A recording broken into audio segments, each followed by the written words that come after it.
Hey, all you remote learners out there, how are you today? So today we're going to be moving into section 2 of chapter 15. So we're going to continue talking about the Cold War.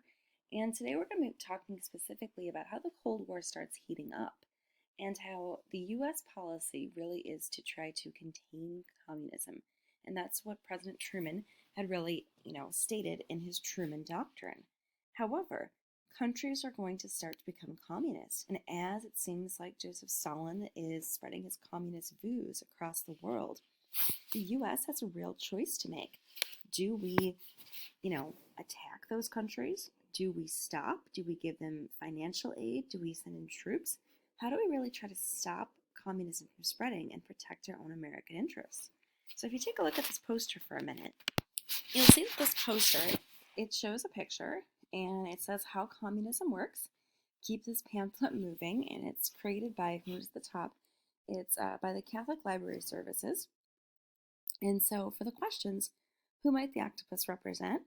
I'm hoping that as soon as you see it, you know that it's, of course, representing Joseph Stalin. It's even got the symbol of Russia on it and that just kind of menacing face of Stalin on it. Why did the author choose an octopus as a symbol for communism in this poster? I'm hoping you realize that an octopus has many legs, many tentacles. It's able to touch or control or grab many things at the same time. And so the thought process was that, Joseph Stalin is trying to spread communism. We talked last time about how he creates organizations like the Cominform and the Comintern. He starts putting out propaganda and trying to convince others that it's okay that he is creating, these satellite nations which are loyal to him, where he's basically influencing their government, stopping free elections, giving them some financial support. But as they try to rebel in Hungary and Poland to, create democracies and choose capitalism, he, uses violence to stop them. So just like an octopus that has many legs, Stalin uses his troops to really unofficially create an empire and spread communism around the world. And so, what is the message of this poster? I hope you realize that it's not a happy-looking octopus, that it's menacing, that it's a warning. It's trying to warn, people around the globe that communism is not the best route for you, that Stalin is basically this octopus monster out to get you, who's controlling things, and that you should be wary of it. Now, who paid for the production of this poster? Well, this pamphlet, as it says at the top, it says How Communism Works by Catholic Library Services. So it's paid for a Catholic organization. And you have to ask yourself, well, why? Why would they put out a pamphlet as this? Remember, we said before that one of the aspects of communism is that it's all about almost fascism.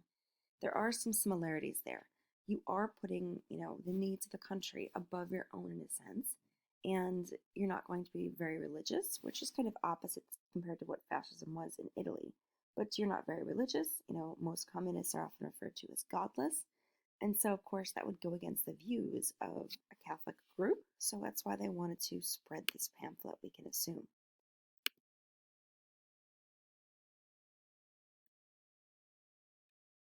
I don't know why that one didn't load.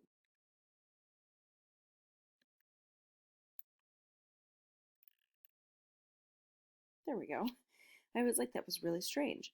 Sorry about that. So what we're going to see happen is that immediately after, World War II, and if you watched part of the Century, the American Dream video, about how these were the best years, you saw some of this in the video. For those of you remote learners out there, or quarantine kids at the moment, I hope you realize that, the kids were supposed to watch the entire video on Monday and do all the questions, but because of issues with the sub, I'm just requiring 5 questions. Some of you did more than that, which is fantastic. Good for you. I mean, some of the kids obviously did watch more than that, but it was very strange. So as long as you just do 5 questions in that Century video, you're good to go. But they kind of showed this in the video, how life in Europe was very difficult because, especially in places like France, there had been a lot of fighting. Yet again, you're going to have a lot of dead to bury. Farms were destroyed. Homes were destroyed. Towns have to get rebuilt. People are very depressed because of all the soldiers that died. It's the same issues as World War I. And so even though, we have a very different kind of peace settlement and peace treaty, and the US and the British are occupying, the territory in Europe, and we're trying to ensure that, it isn't another Treaty of Versailles situation where Germany is just blamed or forced to decrease their military or forced to pay for the war. We were still very wary of Russia because they were so quick to seize that land and then to refuse to let it go.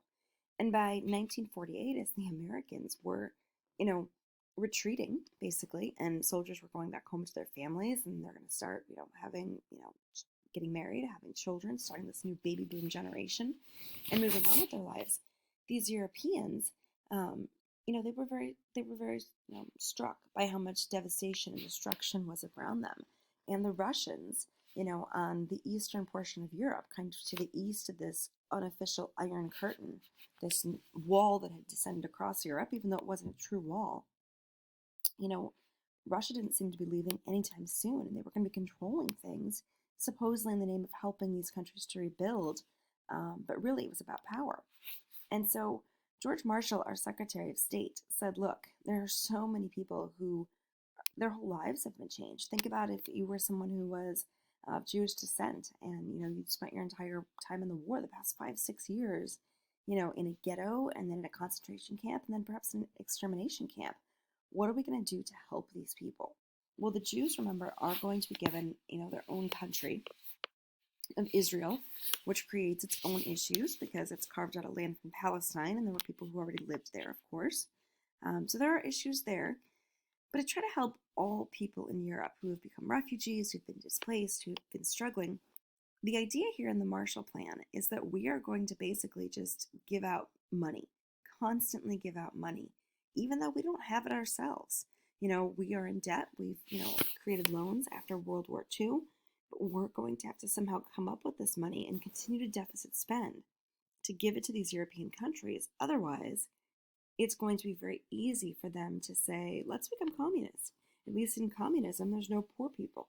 So we have to basically, give out loans to these people. And in some cases, it's more of a lend-lease act situation. We also decrease our tariffs. We would have loved at this point to have increased tariffs and to make sure that Americans only bought American-made goods, but that's not what we do. We realize that at least in terms of money, that, America, many Americans made money during World War II, that businesses were booming, every person was working, we were supplying goods to, the British and, the French and to the Russians, and, many people had been saving their money. There was nothing to buy, right? Because you were rationed. And so some people and businesses are actually really not doing that poorly. We're going to have to yet again, unfortunately, increase taxes and find ways to pay for, these programs, which some Americans are going to dislike, but we're going to have very low tariffs so that it's possible for foreigners, tariffs, remember, are taxes on imported goods, so they can buy our products. And so we're going to open up markets, and then it's going to be possible for those people to buy U.S. goods if they need to, but we're also going to be buying their goods. So the goal here is really to, create more markets for Americans so that we can continue to sell our products to someone, especially because those countries don't really have any manufacturing yet, but also to help them to create strong democracies, because if their economy is sound, then they're able to rebuild their democracy, their way of life, and then it's a success for us. It's basically a way of stopping the spread of communism and containing it. And so yet again, that's why this is a Cold War, because it's not always about just finding ways to attack. Now, things are going to heat up though, and I think that most of you who've already watched the Century video did see this part of the video about how, we are going to see that Joseph Stalin was very angry about the Marshall Plan and the U.S. intervention in Europe, and he wanted to spread communism. He wanted to show his power. And so, in the city of Berlin, remember, it's supposed to be divided up into these 4 different zones. However, he is going to be angry. And then by 1948, as the Allies merge their zones and basically create West Germany and West Berlin, Stalin is not willing to, release any of his power or to remove any of his troops or give the locals back any of their freedom, because he's a crazy dictator and he's all about really making an empire for himself. So he basically closes off access to West Berlin in 1948. And if the people are shut off from food or supplies or their families, so be it. He could care less. That doesn't really interest him at this point. It's a power, play. He wants to show how powerful he is, and if these people starve to death, it's not his fault. He's just trying to show the Americans that he's unstoppable, and he is, of course, this time creating his own, atomic bomb and hydrogen bomb as well. So the United States, yet again, realizes, do we want to go to war over this? No, probably not, because yeah, if we go to war, we've just ended the last one. Some of our troops aren't even home yet. How can we possibly fight another war? But we can't just have this policy of appeasement where we pretend like everything's fine the way that the British and the French did to Hitler before the beginning of World War II. So instead, what we decide to do is, as we're worried that people in the city of Berlin will be out without food or supplies, we create Operation Vittles, Vittles being food. We're going to fly in food and supplies into West Berlin, every day, dropping it off in planes, just so those people don't starve to death, and to show that we care about them and to show that we can. And so we literally fly in food and supplies every single day over the blockade for almost a year, a little over a year, in fact. And so Stalin finally gives up the blockade, realizing that it's not doing anything. He recognizes our power play back. And so eventually, we're going to see a little bit more freedom and movement, and he's not going to be starving these people, so to speak. But tensions between East Berlin and West Berlin are going to continue to rise.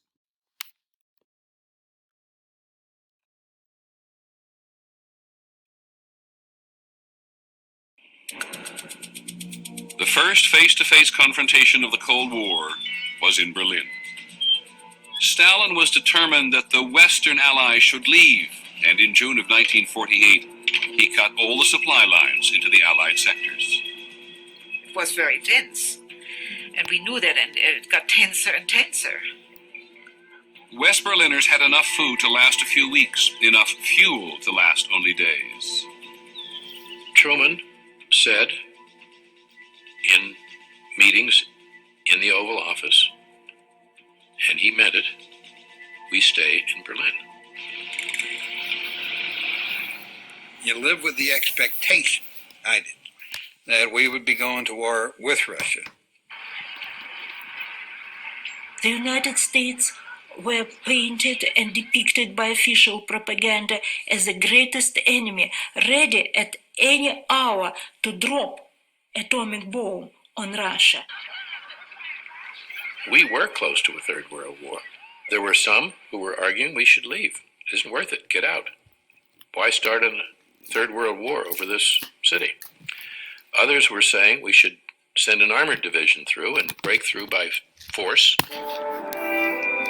President Truman chose another option. He would supply the beleaguered city by air. It was a gamble.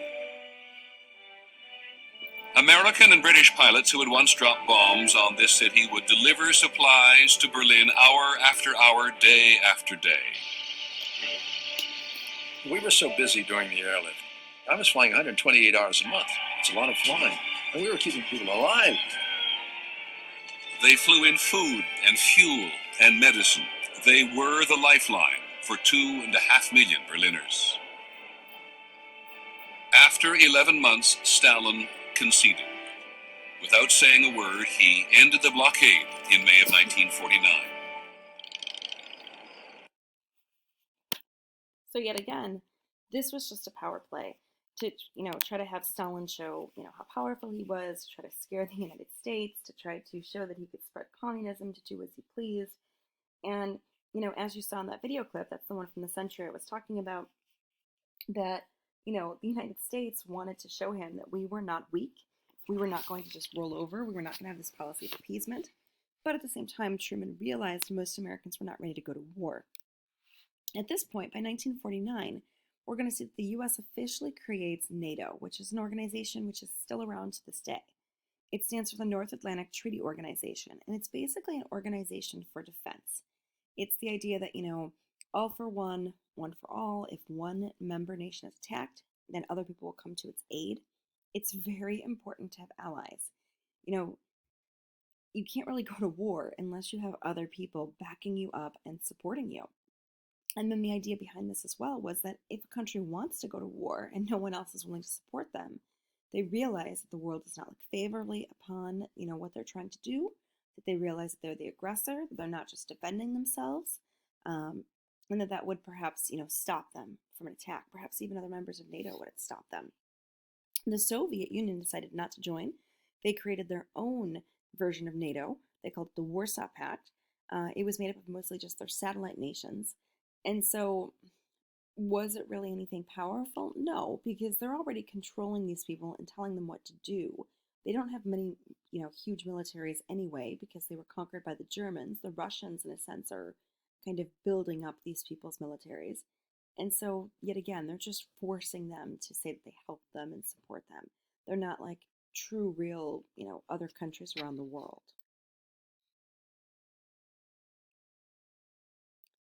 I already mentioned this a little bit, but by 1946, the Soviets are creating their own atomic bomb. So the United States no longer has that advantage. So the US starts trying to create a bigger bomb, and by 1950, we're able to create our own H bomb, which is supposed to be, a larger bomb that has more destruction, just to show the Soviets that, okay, you thought you had the biggest, best weapon, now we have the biggest, best weapon. Well, then the Soviets are, encouraged to create their own H bomb. And that's the scary part about nuclear war, is you're going to see that one country and then another country, to prove that they're the best and the most powerful, continues to build more and more destructive weapons. Now, China, remember, at this point, has been considered an American ally. Prior to World War II, we said that there was a civil war going on in China, where some people wanted to support Chiang Kai-shek and the nationalist Chinese forces who, focused on having a democracy and capitalism. Then you had others who supported Mao Zedong and who supported communism. Many people in China were poor, and it sounded like a fantastic life to no longer be poor and to have everyone be of equal status. So many people were already moving towards communism, and it seemed like, that war could have gone on for years, which it did. Then the Japanese invaded, and the people were trying to resist the Japanese occupation. Japan never conquered all of China, but of course a large territory along the coastline. Well, once World War II is over and Japan leaves China and they're, leaving all that territory they conquered in Southeast Asia, and America's relinquishing the Philippines, we're going to see that the civil war in China basically heats back up. Mao Zedong wins, and so communism is going to be the new lifestyle for the Chinese. Chiang Kai-shek actually goes to the island of Taiwan, and we're going to see that he continues to rule from that territory. And so we're going to see that many Americans, because of our American government, we recognize Chiang Kai-shek as the true leader of China, and we refuse to recognize Mao Zedong or this communist country, or to trade with them, or to have dealings with them. And so this really scares us, because now that China, the biggest country in Asia, the country that has the largest population in the world, has fallen to communism, and we thought they were our ally, will other countries fall like dominoes? And this becomes known as the domino theory. Once you push one over, will they all fall down?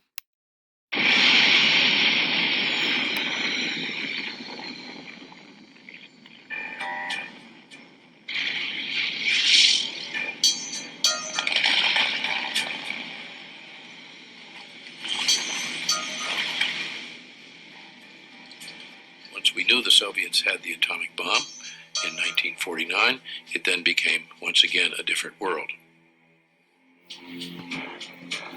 Now, we could be a target of an atomic attack and did not trust the Russians. And I do remember this, that you lived day to day with the thought that there could be a nuclear attack on us at any time. In only 3 years, Americans had gone from buying their first homes to building their first bomb shelters. I physically dug out an area underneath that house, right at 6 foot deep, so that the family could at least go there and be below ground level.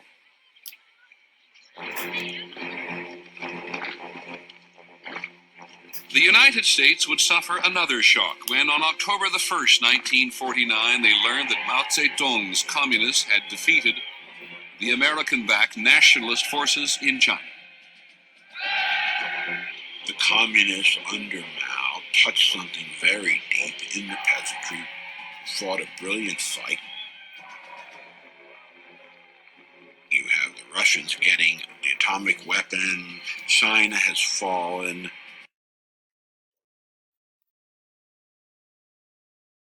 Many quarters. Sorry guys, my computer's being weird. So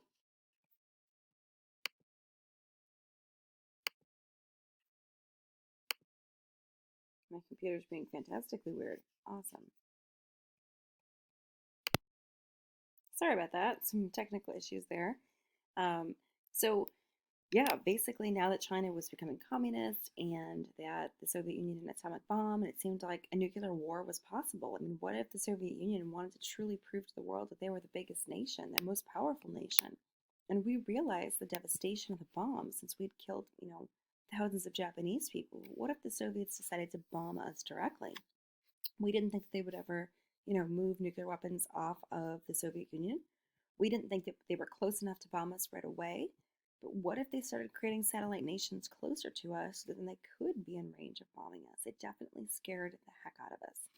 And so President Truman goes ahead and he creates this organization called the Federal Civil Defense Administration, and their job is to basically distribute posters, programs, and information about communism and the threat about communist attacks to try to warn people and say, look, you could get possibly, bombed by a nuclear weapon and your entire life changed in an instant. The Japanese never foresaw it coming, even though they were at war. Who's to say that we're going to foresee it coming? The Japanese, they had a surprise attack on us at Pearl Harbor. Perhaps the Russians will have a surprise attack on us with a nuclear weapon, since we are in this unofficial Cold War, and you could die. So they put out ads like this to seem not scary for kids with duck and cover here.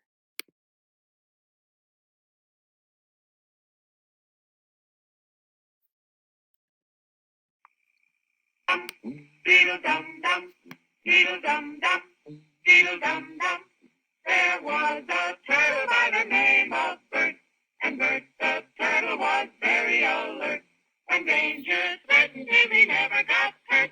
He knew just what to do. He ducked and covered, ducked and covered. He did what we all must learn to do. You and you and you and you, duck and cover. Be sure and remember what Bert the Turtle just did, friends, because every one of us must remember to do the same thing. That's what this film is all about. Duck and cover. This is an official civil defense film produced in cooperation with the Federal Civil Defense Administration and in consultation with the Safety Commission of the National Education Association. Produced by Archer Productions, Incorporated. Hey, Bert, come on out and meet all these nice people. Please? Oh, all right. We really can't blame you. You see, Bert is a very, very careful fellow. When there's danger, this is the way he keeps from being hurt. Sometimes it even saves his life. That's why these children are practicing to duck and cover just as you do in your school. We all know the atomic bomb is very dangerous. Yeah, you gotta love it. So I had paused in the video so that I could kind of wrap up there. But yes, they actually made these videos where they somehow made it seem to school children like, sure, just like a turtle who hides in his shell, if you hide under your desk and there's an atomic bomb that hits, you'll be just fine. Which obviously is ridiculous, but the government is trying to manipulate people and make it seem like this is not so scary of a topic, which is why, of course, what are they using? They're using a turtle who hides in his shell. But this is made by the government really as propaganda to make people feel better, but also to make them aware of the situation so that they're more prepared for it. Because we're really, entering a totally different era here, and there's definitely going to be this scare that there could be communists living amongst us, they could be spies working for the Soviet Union, that an attack is possibly imminent. So that's going to wrap up this first section for today, and then I'll see how far we get with the rest of class on the Korean War, and then I'll post that video as well, but that'll be the second kind of part of class today, as we'll be working on the Korean War map, and then we'll see how far we get on notes. Later, guys.